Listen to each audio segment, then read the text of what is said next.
Howdy y'all, welcome to Nerd Studio. Hey, I've got a pretty serious subject I want to talk about today, so let me get right into it. With the passing of Supreme Court Justice Scalia, if you're a Second Amendment supporter, some things ought to be occurring to you right now, and if they're not, I'm going to do my best here to bring them up in this video. Supreme Court justices are appointed for life, and anytime one dies in office or retires, it is the prerogative of the standing president to nominate a replacement for that justice. It is arguably the most important thing any president ever does because these judges are appointed for life.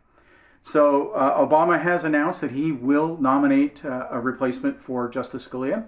It is also, those nominations must be confirmed by the Senate. So I've got a couple of things I want to talk about. First of all, it's time to reach out to your senator and voice your opinion. Those senators can stop that nomination. They can block that nomination until the end of Obama's term. And it's important that they do so because, Barack Obama he's a lame duck. He's got no interest in what goes on after his term ends. So his only interest is in his legacy.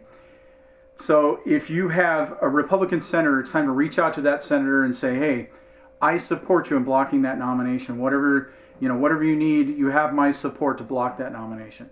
If you have a Democratic senator, it's time to reach out to that individual and say, look, I will actively work to make sure this is your last term in office if you support a nominee from a lame duck president. So that's first thing.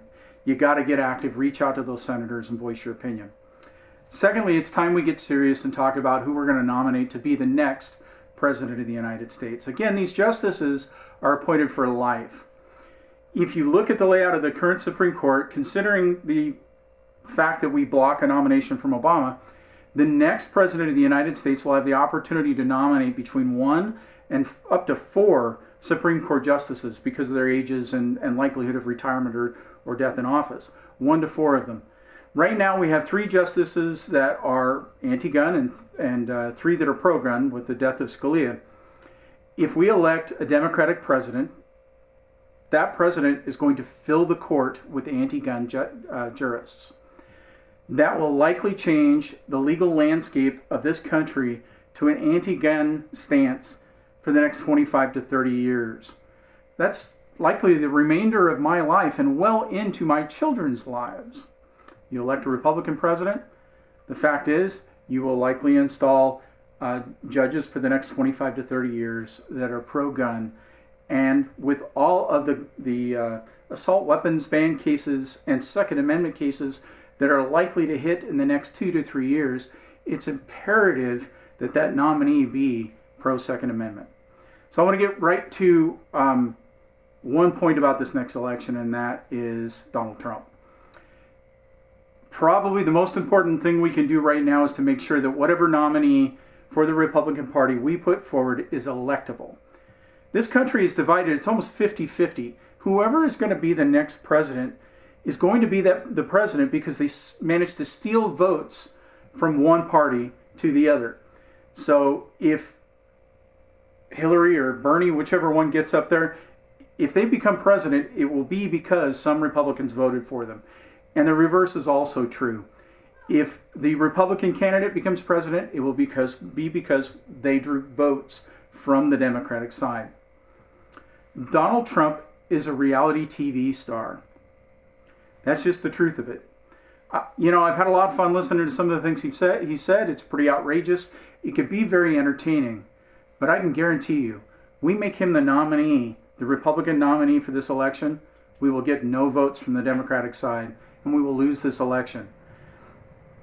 And the end effect of that is we will have a president who will install anti-Second Amendment jurists to the Supreme Court and screw that thing up for years. Now's the time to come together and get serious. We need to find one of these other candidates. And frankly, any of the other candidates, in my opinion, can beat Hillary and Bernie. They're a couple of nutbags, really. If we can set this sensationalism of Donald Trump aside, we've got several candidates that we can put in place that will do the right thing. Yeah, I've got lots of other issues that I'm concerned about too. And, if you're watching the channel, I'm sure you and I agree on a bunch of them. But the reality is this is by far the most important thing that the next president will do, and it's something we can't afford to gamble with. So I hope this helps you to think about the issue in a different way. And if you're a Donald Trump supporter, I'm sorry for calling the guy out, but it is what it is. This is too important to roll the dice on somebody that just frankly doesn't have the chops to win. All right, folks. Always remember, anyone can shoot and have fun. I hope this video brings up some new thoughts and helps you plan for the next election. We'll see you next time. Yeehaw!